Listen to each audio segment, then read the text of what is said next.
we'll guide you through how to create a fade to black effect in DaVinci Resolve. If you find this helpful, consider subscribing and liking the video. First, open DaVinci Resolve on your computer and make sure you're in the Edit workspace. Once you're there, go to the timeline and select the clip you want to fade out. You'll want to place the playhead at the point where you want the fade to start. Now, look towards the top right corner of the interface and click on the Inspector tab.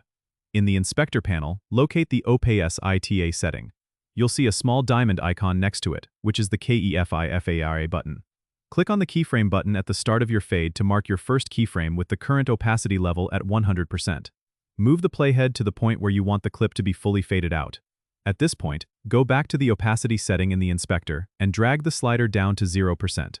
This will automatically create a second keyframe, completing your fade to black effect. Once you've done that, you can play back the clip to see the fade in action. If you need to adjust the timing of the fade, simply drag the keyframes on the timeline to extend or shorten the duration.